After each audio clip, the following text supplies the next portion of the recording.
But the community doesn't mean necessarily people you live around. Could be your church, could be your friends, could be a charity, whatever that is to you.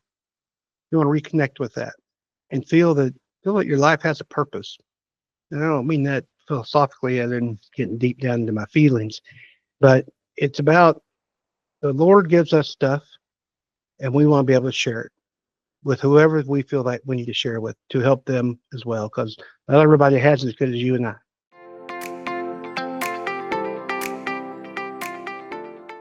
What if I told you that you're not burnt out because of the amount of work you're doing? It's the type of work you're doing. Huh? That's right. It's not about the longevity, how long you're taking the time. It's not work if you feel like you're enjoying it. It's when you're not aligned with your work. That's when you get burnt out. And boy, do I got a story for you because I've made this mistake. I like to think I learned from it. I'm going to share that with you. But thought I wanted to be a day trader.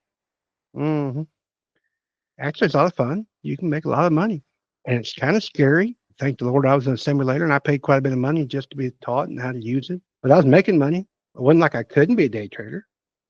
I was losing money, and that's part of the deal. And if you know what day trading is, you got to factor in your losses with your wins, and your percentages got to be you got to win more than you lose. That's the whole idea. But came clear that that wasn't aligned with my goals. What do you mean, Chris? Well, my goal was to be able to delegate, have time freedom, be able to work wherever I wanted to, and that kind of covered that one because you can day trade anywhere as long as you got the internet and the laptop. But you don't delegate day trading. Nope, don't do that because I mean, hell, if you're going to delegate it and somebody's good at it, then why would they want to share the profits with you? You got to be somewhere every time. At 8 o'clock, well, in my case, 8 o'clock in the morning, you had to be there. They're going to open up every day. You make your money on day trading. Now, there's some other options. Yes, I know. And this is not a show about day trading. The point was, I realized it wasn't for me and had to make some decisions. Uh, I found that day trading is fun. I enjoyed it. I realized it's scary, but it wasn't what I was trying to do. I'm glad I know how it works because you hear all these stuff, you know, the terminology and so forth, but it is not me. So what I do? Well, I had to decide. So I quit day trading. Well, Chris, you never really started. Well, maybe I didn't physically, but I was doing it. I was practicing every day. I was online, and it became very clear that Chris, you're not the person to be a day trader. My little fat fingers don't work as fast on the old console. Chris has to find things that suits Chris's desires. And that was I wanted time freedom. I want to be able to delegate.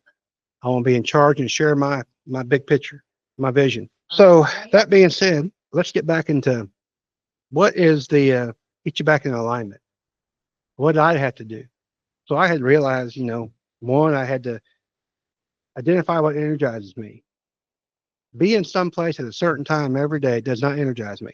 I did that for years in the corporate world. That's not what I wanted. You have to decide what you want. You got to revisit that vision. That's the second thing. That vision, you have to look down and actually some people say, well, vision boards are great. And I do have a vision board. Does it work? It keeps you aligned in the fact that it reminds you of what you want. But important to realize that vision board can change. I did have a vision of being a day trader, but that vision board is different from me today.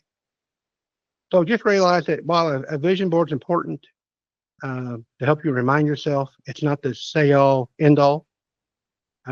Ask yourself and think about what you really, really want. We talk about why. What's your why? Well, my why is my family, my time, my Lord, giving to people. That's just what I do. And some of those things you can't do without money, without the freedom to do what you want to do, and the mentality, the mindset. That's important as well. So keep all those in mind. You got to set boundaries. Got to set those boundaries between your clients and your team and your family, for that matter. And remember that I love my family, but their goals are not maybe my goals, my personal goals. And there's all kinds of things we can talk about, and I'll give you that option later. But just remember that you got to set boundaries. You got to know when to say no, when to say yes. I've had a lot of opportunities. Matter of fact, one came a couple months ago. And I was flattered I was offered it. And I thought about it. And I said, no, that's not really going to get me where I wanted to be. Well, years ago, I was offered a job. And boy, they made it tough. I had to come back a couple different times with money. I was like, gosh dang.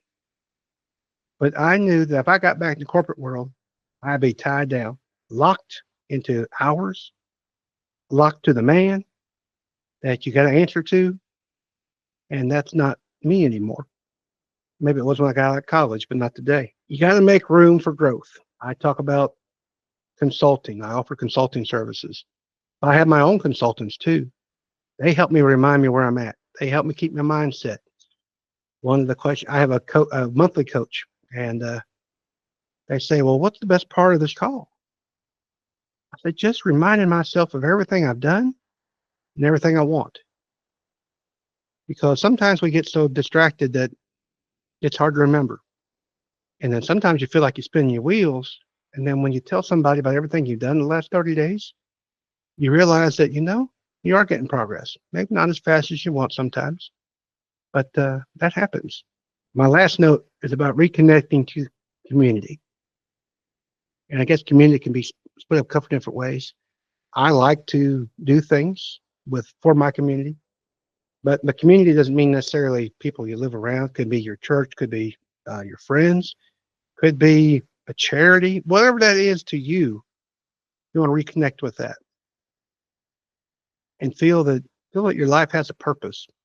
And I don't mean that philosophically, other than getting deep down into my feelings, but it's about the Lord gives us stuff, and we want to be able to share it with whoever we feel like we need to share with to help them as well, because not everybody has it as good as you and I. With that being said, I want you to think about that in the future where you feel like you're not in line right now. And why aren't you in line? What's your vision, and why is it not happening the way you think it should be? What's happening in your life that needs to change? Um, think about that. Think about what it would be like. Take that vision board, maybe freshen it up a little bit, and think about how it should be in the future. On one of my laptops, I have a vision board as a screen saver. And I don't always use that laptop, but I like it when I pull it up. And some of the things are old, and I say, I've got that one. I've got this one. There's about 3 on there. My weight being one of them, my old belly's about the same size. Actually, it's a little smaller, but we always want to be thinner, I think. But think about that. Vision what you want to be and make it happen. And if you like what we talked about today and you want to talk about your vision or whatever it is, I'd be happy to talk about vision, leadership, uh, finding what keeps you going, what aligns you with your life. Go to the show notes below. There's a link. And I'll be happy to do you a free breakthrough session. We'll talk about that. Anything else you'd like to about your business. And as always, you can share those notes with your Facebook group, Hard Hat CEO. That link's in the show notes as well. You guys have a great day, and we'll talk to you next Tuesday. Bye-bye.